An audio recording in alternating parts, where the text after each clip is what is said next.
Welcome, Emily, and welcome, ladies and gentlemen, to the program. As Megan in her introduction said, we're going to talk about two books. Emily St. John Mandel has written 5 novels so far, 2 of which have been translated into Dutch.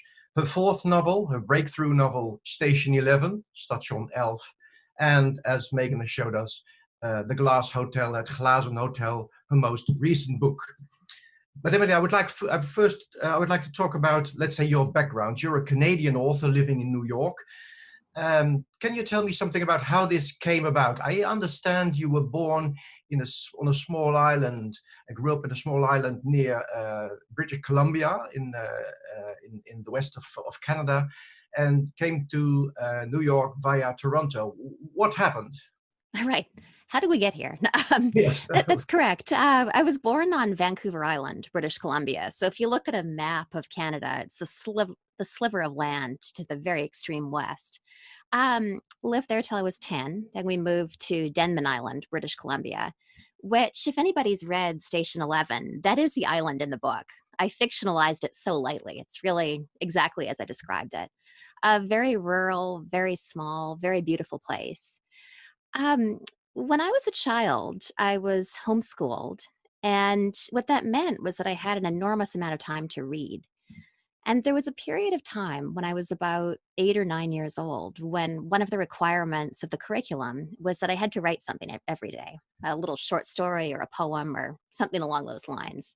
And I don't mean to imply that it was good. You know, these were little poems about daffodils and cats. But it got me in the habit of writing from a very early age. When I was a child, I really wanted to be a dancer. So I trained very intensively in ballet. There was this very, in retrospect, kind of odd, incongruous thing, which is there was a fantastic ballet school about 45 minutes down the road on Vancouver Island. So I trained quite intensively until I was about 18 when I auditioned successfully for the School of Toronto Dance Theatre, which is a conservatory program in contemporary dance in Toronto, Canada. And I went through that program. I danced professionally very briefly. And I had a moment when I was about 21 or 22 when I realized I didn't love it anymore. That had been my life, my entire life since I was a kid. And somehow along the way, I just lost all of the joy in it. It really felt like more of a chore than a pleasure, which kind of raised the obvious question, well, now what? And it was around that time that I began thinking of taking the writing more seriously. I'd kept up writing all those years just as a hobby, never showed that work to anybody. And for me, it was a gradual process of going from thinking of myself as a dancer who wrote as a hobby to thinking of myself as a writer who still went to the occasional dance audition, to just really committing absolutely to the writing. So in my early 20s, I began writing what became my first novel, Last Night in Montreal. Right. And then in terms of the geography, I was born and raised in Canada, but my father was originally American. He grew up in Southern California and immigrated to Canada after the Vietnam War. So I'd actually had American citizenship from birth, and I have dual citizenship. So, so it was quite easy ultimately to come to New York. I was living in Toronto. My boyfriend at the time lived in New York, so I moved to New York to be with him. We moved up to Montreal together, and it was an unmitigated catastrophe, although I did get a novel out of it. And Right. then I came back to New York by myself, and that was 17 years ago. Time goes quickly. So, yeah, I've been living, you could say, as a Canadian in New York or as a dual citizen in New York for really a long time at this point. Your father being American, there wasn't much of a culture shock for you moving to the US.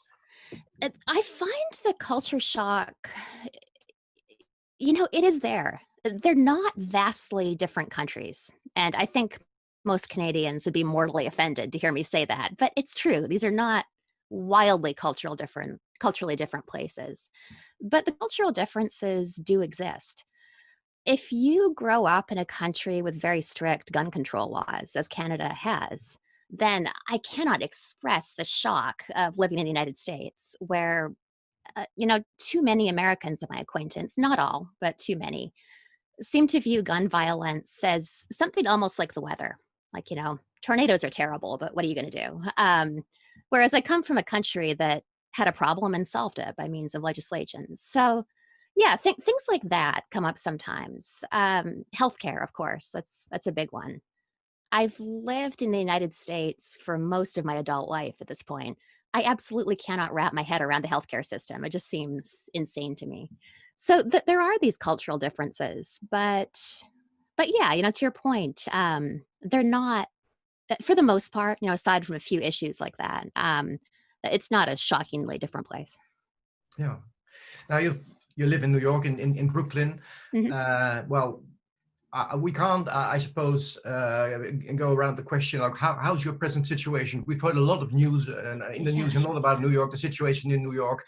So, well, a personal update would be appreciated. Right. Thank you Yeah. for asking. The situation for the city has been dire in this pandemic. Yeah. The numbers are staggering. In all of the talk about flattening the curve, what sometimes gets lost in that is the reality, which is that flat top of the curve can be a devastatingly high plateau. So there was a period of time, actually most of April, when it was just constant ambulance sirens day and night. And the numbers were so terrible. There was at least a week when almost 800 people were dying here every single day. So for me, though, it's been this strange thing where there's this awareness of external catastrophe. You can't avoid it. A few of our friends have gotten sick at this point, none seriously, thank goodness. But, Yeah. It's kind of all around us in the outside world. At the same time, the day to day is quite tranquil. And it's a little bit strange to say that you can get used to this, but you can. You can get used to anything. So, my day to day life, I live with my husband and our 4-year-old daughter, who will probably crash this event, by the way. And, we trade off working with childcare throughout the day. I take a shift, he takes a shift, we switch back. Groceries come in once a week.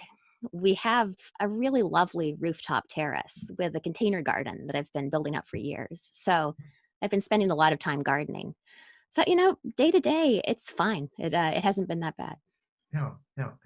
Is it possible at all, apart from the fact that you have a 4-year-old in the house and you have to keep her busy and all that, homeschooling and everything, but apart from that, is the whole psychological situation, does it allow you to do any writing at all?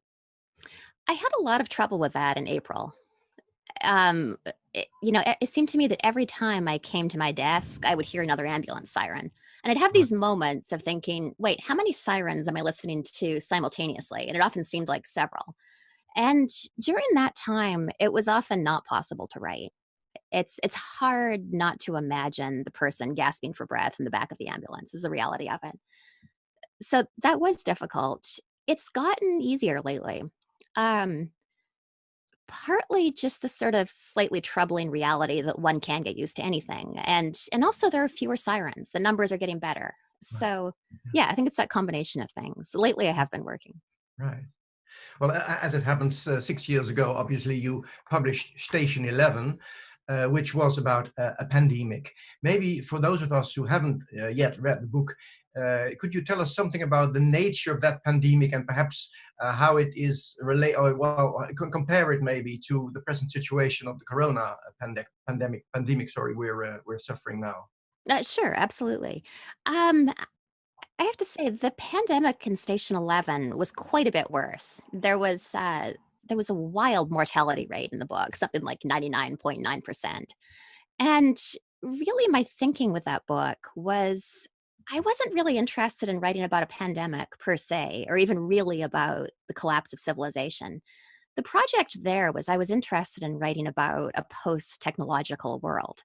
But of Right. course, that requires collapsing civilization, and you have to end the world somehow, which is why there was a pandemic. In terms of how they differ, I suppose you don't really know something until you live through it. And there are a couple of things that I just hadn't thought of in my fictional pandemic. One was that when I was writing Station 11, and even in all of my reading about the history of pandemics, I was thinking of them in a very binary way, in a sort of as almost like an on-off switch. Like you're either in a pandemic or not in a pandemic. But something that was quite fascinating and kind of haunting in the approach of the corona pandemic was that atmosphere of creeping dread when a pandemic is approaching. And that was something that I just hadn't considered as a reality of living through this. Those days when you're reading the news, it seems obvious that something's coming. And yet there is this kind of denial at play. There were weeks in New York where we knew what was coming. New York City has 3 international airports. We kind of assumed that it was spreading through the city. And yet there was this odd cognitive dissonance where we were still taking our children to school. And that kind of haunts me in retrospect. And it's something that I hadn't really considered in writing my fictional pandemic. Yeah. Something else that didn't occur to me, there's such a wild mortality rate in the pandemic in Station 11. It would not have occurred to me that an illness with a mortality rate as low as COVID-19 seems to have could create such an incredible disruption over society. Yeah. And what it makes me realize is that a mortality rate doesn't have to be particularly high for a civilization to waver, which is slightly terrifying and something that I hadn't considered. Yeah. Next time you might stop at 40% or something. I might. Yeah, 40 would do it. Yeah, that's right. Now, I think in the US, you got very varied reactions present. I mean, let's say in the last couple of months Mhm. on this book, although it's 6 years old. I think some people reacted rather aggressively, didn't they? They did. There was a period of time when quite a few people in my Twitter feed seemed quite angry that they'd chosen to read a book about a pandemic during a pandemic. My feeling was, well, the back cover does say that it's about a pandemic. Nobody was hiding information here. There was a bit of that. I found though that by the end of March, people had gotten that out of their systems. Those people had sent their tweets and moved on with their lives. And since then, I'd say reaction has been mostly positive. I think that some people are drawn to reading that book during a pandemic because it is ultimately a hopeful novel. Yeah. There's also an idea that perhaps we shouldn't always turn to literature for comfort.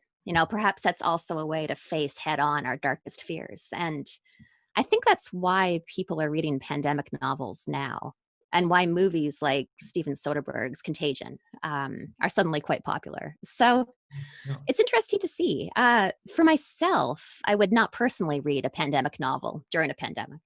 Yeah. Now, 6 years ago, this was your breakthrough novel. Do we have any explanation for the fact that this novel apparently hit such a huge, got such a huge attention and interest that so many people thought, well, yeah, we should read this, we should buy this. Right. I don't. There's such an element of mystery and luck, I would say in publishing, but really in all of the arts, where it's such a subjective world. So much comes down to luck. And to be clear, that's not to denigrate my novel. I believe in Station 11. But what I also believe is that any number of novels published that year were at least as good and found a fraction of the readership. And Mm. I don't know that there's any real explanation for that. You could say it was a good book, but so were all those other books that, sold a very few copies. There's just such luck involved. Novels in the right place at the right time. The extremely subjective little group of people who make up an awards jury decide to nominate it. It feels to me like something akin to having drawn a winning lottery ticket. Right. In the Yes. sense that I feel it's almost obscenely fortunate, and yeah, there's so much luck involved, I think, is the truth of it. And you were awarded the Arthur C. Clarke Award, which is actually for science fiction. Was that something like, gives me an uneasy feeling because I'm sort of put into a sort of, let's say in the sci-fi department, whereas maybe that's not what your aim was? Right. The question of genre, it can be so subjective and slippery. My first 3 novels were marketed as literary fiction in North America, but I was marketed as a thriller writer in France. So I would go to these festivals in France and, sit next to the guy who wrote 3 Days of the Condor, which I would think of as a different genre, but It is so subjective. Yeah. An idea that I came across around the time that Station 11 came out was explicated by Joshua Rothman in The New Yorker. And he made what I think should be an obvious point, but sometimes isn't, which is that, of course, a book can be more than one genre.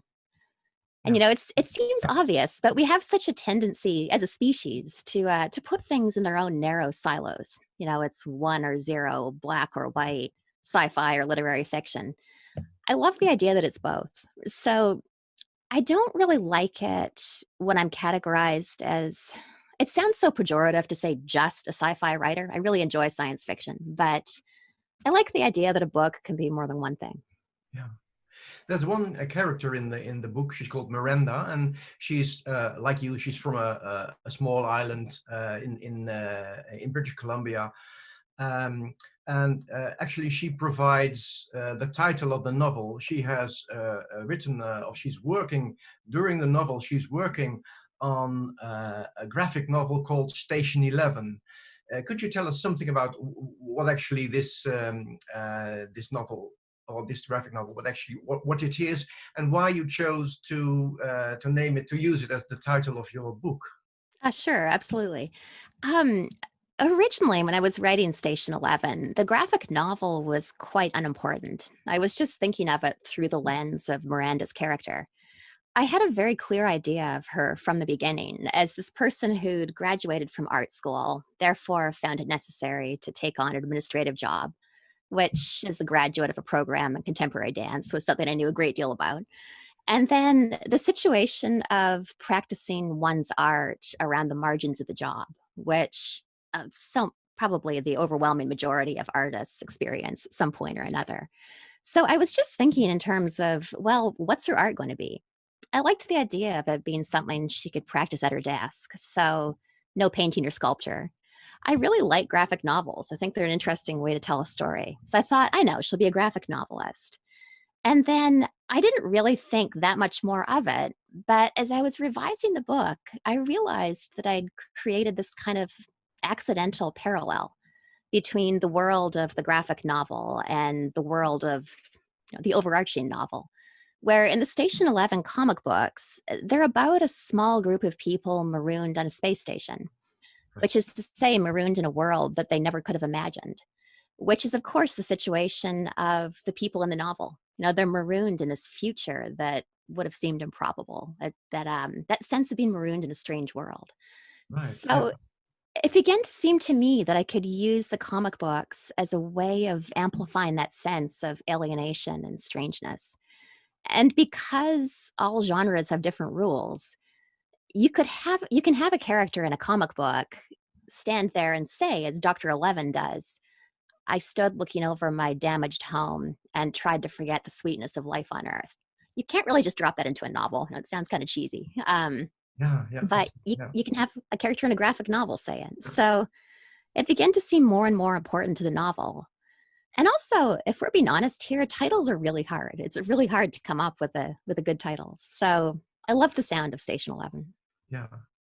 In Station 11, there's a group of artists, both actors and musicians. They're called the Traveling Symphony, and they travel around in the, let's say, the post-apocalyptic world after the pandemic, and they're performing Shakespeare, and they're performing Bach and other great composers. Perhaps they're not all mentioned by name, but they seem to point at sort of the endurance of art. Is that something, partly a message that you wanted to bring forward? I don't know if it's so much a message as a core value that I hold.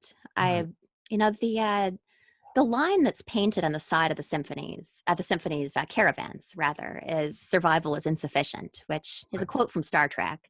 And when I heard that line on that Star Trek episode in 1999 or 2000, it just struck me as the most elegant expression of something that I believe to be true, which is that, of course, survival is never enough. And that's why we have things like books and music. And I have to say that's something that I've found myself thinking about lately in our current situation. where during that period in April when the pandemic was raging in the city and it was quite difficult to work, it was still possible to read. And I can't express what it meant to me to read fiction, to just find myself immersed in a different world, and maybe a more expansive one than being stuck in my house for 2 months. So yeah, it's art has been so important in my life. I think that's why it keeps resurfacing in the novels. Yeah. It's also stressed in the novel, I think, the importance of, let's say, civilization of the past. There is this museum of civilization that one of the characters, Clark, is sort of supervising, well, the graphic novel of Miranda, which is sought after by survivors, so to speak, of the apocalypse, because it's still something of the past. There are characters looking for gossip magazines about the past, etc. So both, let's say, on the higher and perhaps more lower level, they are interested in the world of the past. What's to be said about that? Right. I think there are a few ideas at play there. When I was thinking about the Museum of Civilization in that airport, I was trying to place myself into the minds of these people who are suddenly stranded in an airport and realize they're never going to leave. A plane's never going to take off again.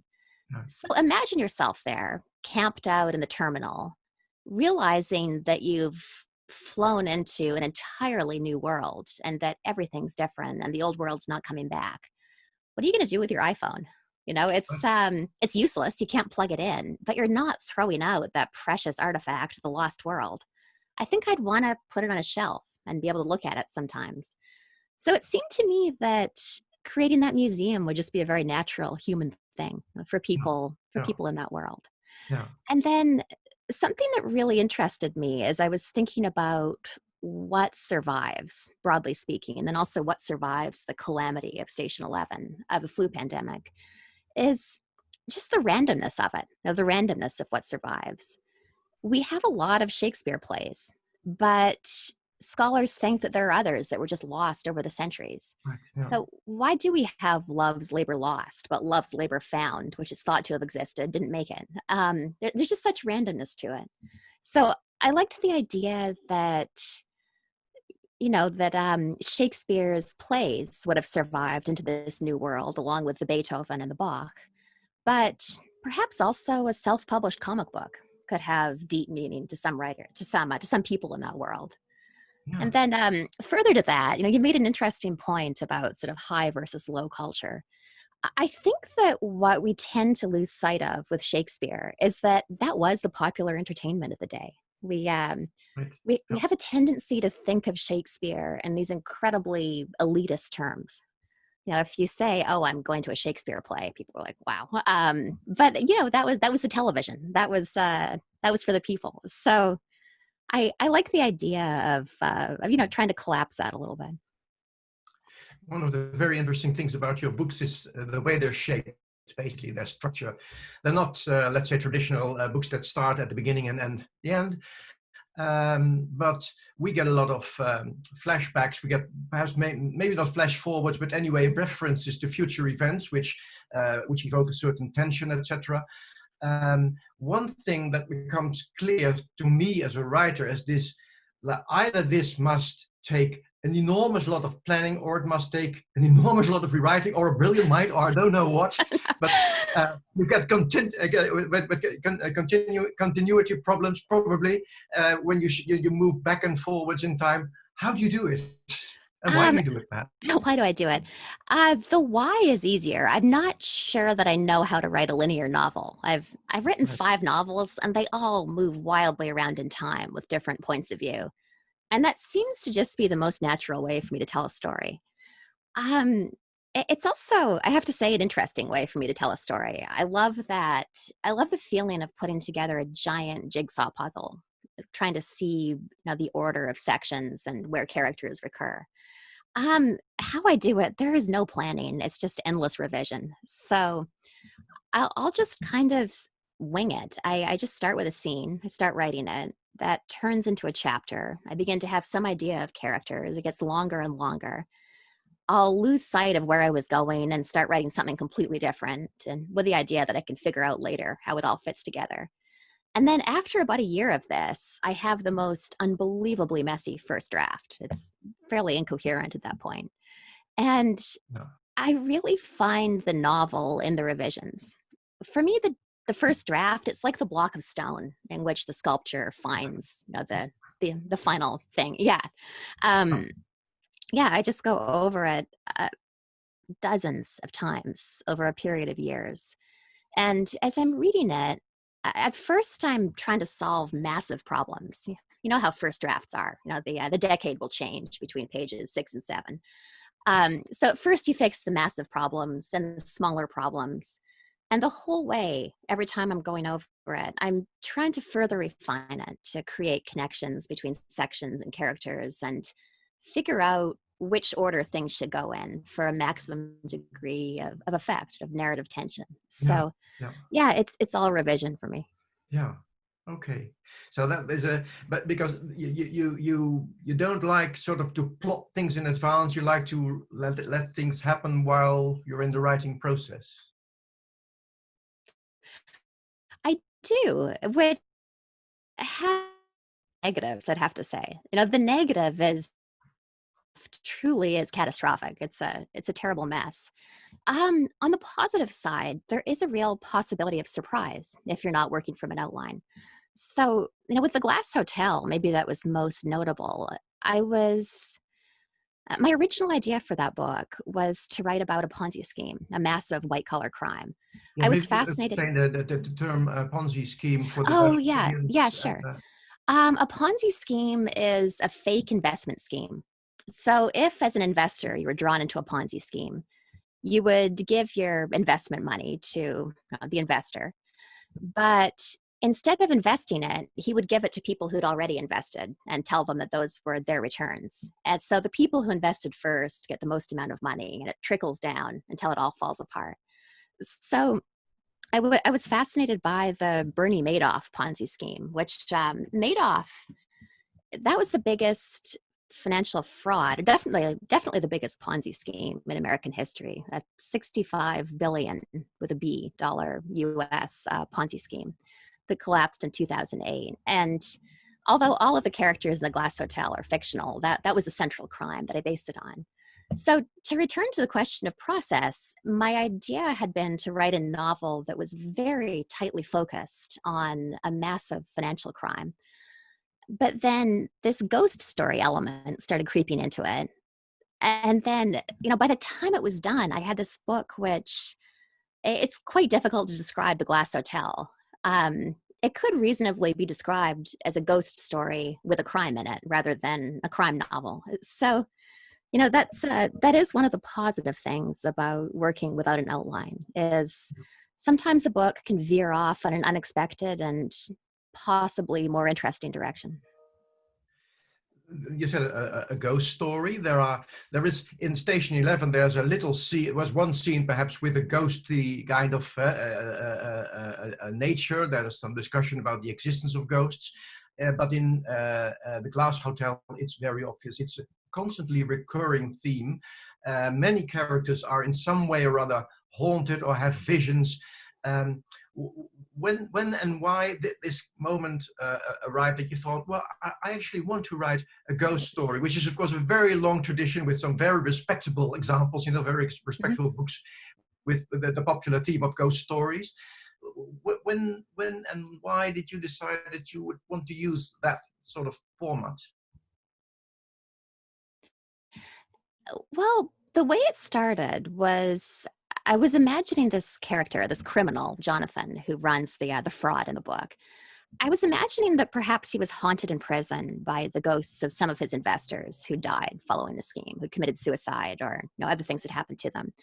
So it started with that. And the way I tried to write it originally was to try to make it a bit ambiguous. So it's not really clear if he's seen actual ghosts, if you can use the word actual in relation to a ghost, or if it's really a product of a deteriorating mental state. So it began with that, but then I just found myself more and more interested in writing a ghost story, which, it's a form that I love. I've been reading it my whole life. Right. And once I'd committed to that, then it became kind of interesting to me to think, well, what is a ghost story? Because when we use that phrase, we tend to think of it in somewhat classical terms. You hear the words ghost story and you think of this sort of spectral figure, transparent in the hallway of a dark old house, like that kind of thing. But it's interesting to think about different ways of being haunted. None of us made it to adulthood, let alone middle age, without being somewhat haunted by the things we wish we'd said or hadn't said or done or hadn't done. And I was thinking, well, isn't that a kind of haunting, the way our brains kind of return to that over and over again? Or the idea that's also played out for Jonathan in prison of the counter life. That's your counterfactual life, or the life where you went to a different school or married a different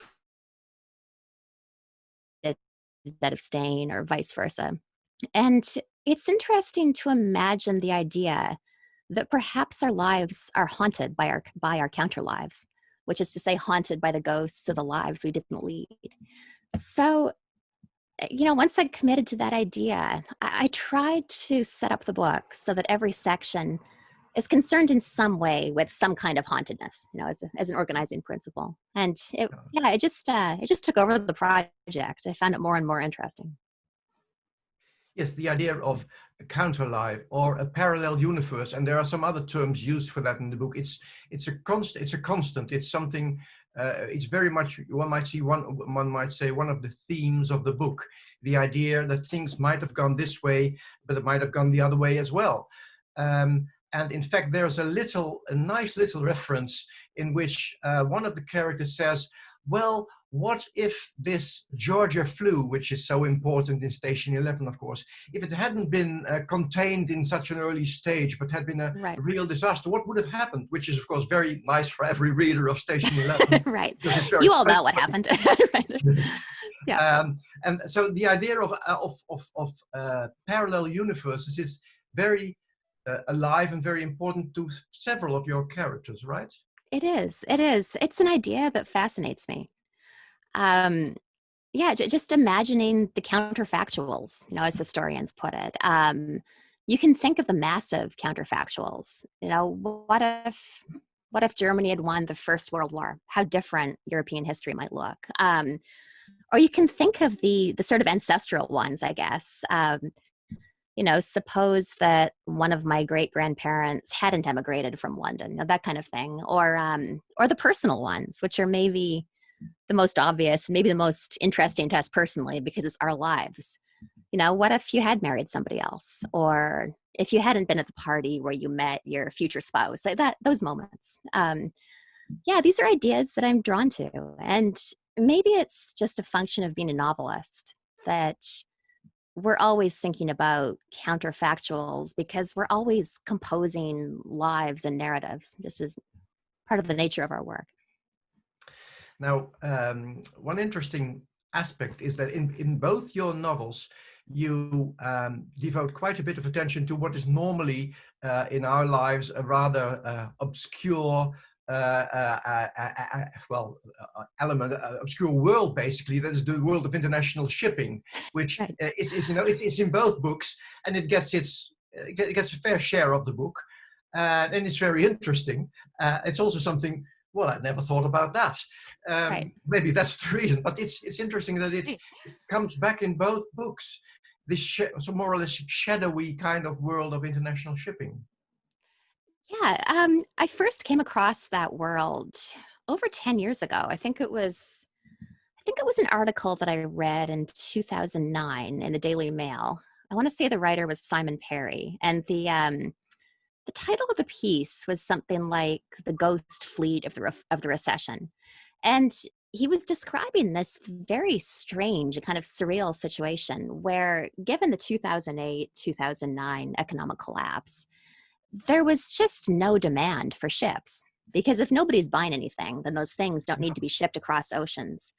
So this left the shipping companies with a bit of a quandary. Where do we put them? They don't just sit at port, they're always in motion. So they'd come up with this very strange solution, which was a fleet of disused ships from various companies had appeared almost overnight, anchored about 100 miles south of Singapore Harbor. Right. So the experience of the people in the fishing village, just across from that, is all of a sudden these boats appear on the horizon. They're lit up at night like a ghost city, and there was something kind of spooky and beautiful about that, and in the imagery that accompanied the article. So that was where I first started thinking about it. And I think what interests me about shipping is, as you alluded to, we don't think about it. It's an invisible world. And what's interesting to me is the combination of invisibility and scale, where an incredible number of the things on and around us came to us over the ocean. So much of what we consume in the United States and Canada was made in China or made in Vietnam. And we just don't think of the way these goods come to us, this constant movement of goods over oceans. We certainly don't think about the people who, piloted your shoes through the Panama Canal, that kind of thing. I think it's that the combination of invisibility and scale, the way there's this secret world that's almost so vast that it becomes invisible. I think that's what draws me to it. It's such an enormous part of our economic world, and one that we just never think about. And it's not just the subject of the shipping industry, but also two characters, obviously Miranda and Leon, who travel, so to speak, with the shipping world from Station 11 to the Glass Hotel. You decided that you wanted to use these characters again, didn't you? I did, and that's partly where the stuff about alternate universes came into play. All of my books stand alone. They don't need to be read in any particular order. But I do occasionally become attached to characters, and I want to use them again somewhere else. So with Station 11, I became quite attached to Miranda, with Miranda and then Leon, although he is quite a small figure in Station 11. I don't want to spoil Station 11 too terribly for people who haven't read it, but let's just say there's a very big impediment to using Miranda again in a future book after what happens to her in Station 11. So I tried to lay the groundwork in Station 11 for this idea of alternate universes. There's a post-apocalyptic chapter toward the end of the book where two characters are resting by the road. And they're playing a game that they've clearly been playing for years, where they just kind of riff on ideas about alternate universes. An alternate universe where the Georgia flu never happened, for example. And then I tried to mirror that in the Glass Hotel with that section you mentioned earlier, where Vincent is saying, imagine an alternate universe where that flu hadn't been quite so swiftly contained. So I was trying to lay the groundwork there to reuse Miranda and Leon in the Glass Hotel, because I did really like them. And trying to set up the idea that the books exist kind of in parallel. The universe of Station 11 is not exactly the same universe as the Glass Hotel, even though two characters recur. That's right. Yeah, and with Miranda, we have a very memorable character of the book Station 11. Vincent, as you just mentioned, she's another. It's a she. Maybe we'll talk about that in a minute. She's also a very memorable character, although very different in the Glass Hotel. Maybe you tell us that her mother called her after the American poet Edna St. Vincent Millay. Does this poet have any significance for you? Is she a favorite poet of yours? She is a favorite poet, and she's a poet whose character I was going to say whose character I admire. I read a biography of her a number of years ago. It's fantastic if anybody's interested. It's called Savage Beauty. And it is a somewhat mixed depiction of her character. She could be cruel. But I think what drew me to her was, she was somebody who grew up in really intense poverty. I was a single mother, 3 daughters, all of them were working. It was very difficult. And she kind of elevated herself out of that by sheer force of will and by sheer talent. She wrote a poem when she was 17 years old, which through a convoluted chain of events landed her at an excellent college. And then from there into Greenwich Village in New York City, a sort of bohemian hub of the time, where she just kind of got the life that she imagined. And I think I always admired that self-determination, that sort of force of will. And also the poem was magnificent. So I admire her work, and I admire that willpower and that act. Yeah, and the person she's that gets her name, Vincent, in the novel, she is one of the characters who is constantly able to reinvent herself. She's a waitress in a cocktail bar at a certain moment. Then she becomes a trophy wife of this rich Ponzi scheme guy, so to speak. And later on, she she works on a ship, and there are other things as well. I think she's a video artist, of course. That's also something which plays a part in the novel. And she's just one of the characters who seem to be able to reinvent him or herself.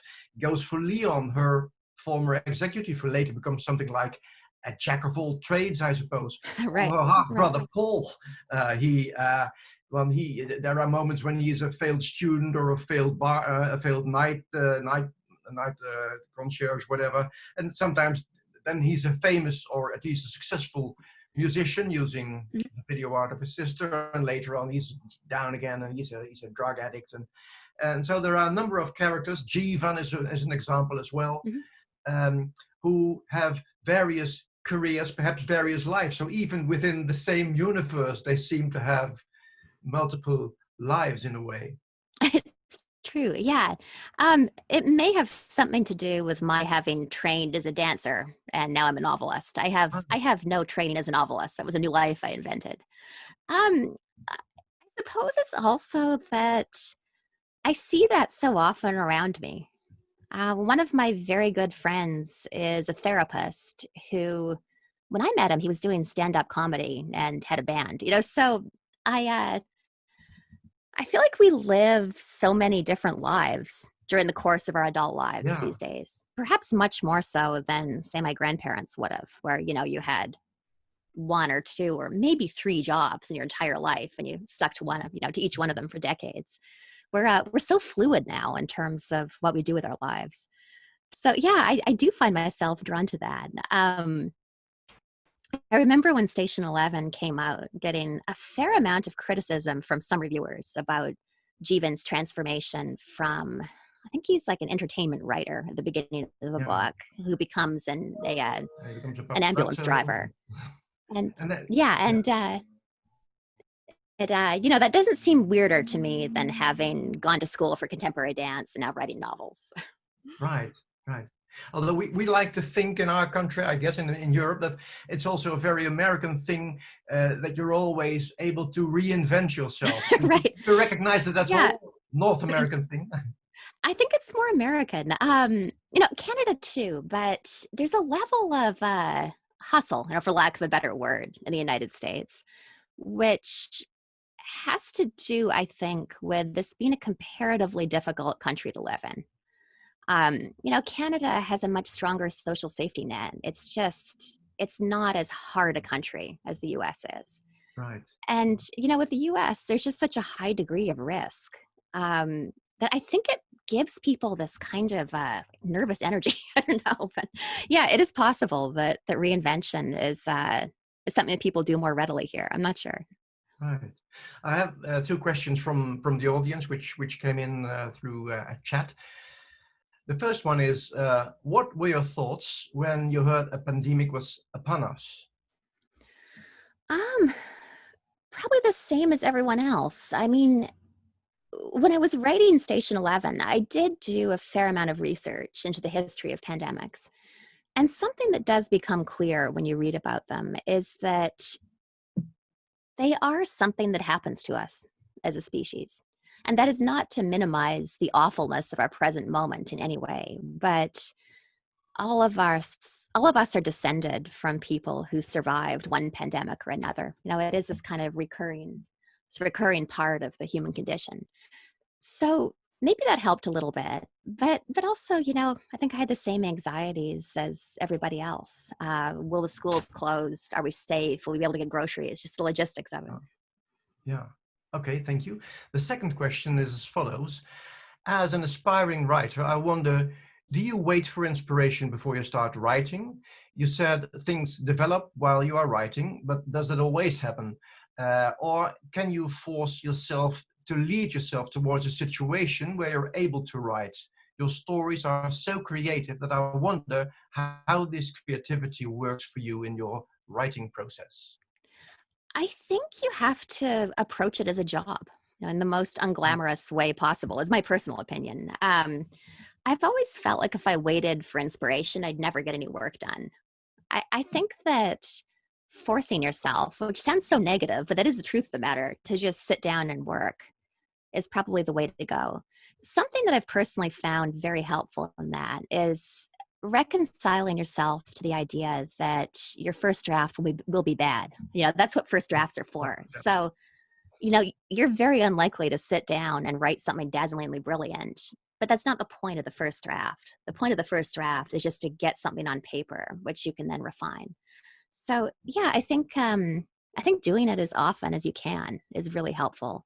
Something that I personally found very useful as a younger writer starting out was trying to train myself to write as often as I could, and also under any circumstances. It's easy to get a little bit precious about one's writing environment. You meet writers who will say, "Oh, I can only write in my office at home." Well, what if all the time you have is half an hour in a coffee shop during your lunch break at your job? Just sit down and do some writing, and it makes it a better day, in my experience. Wonderful.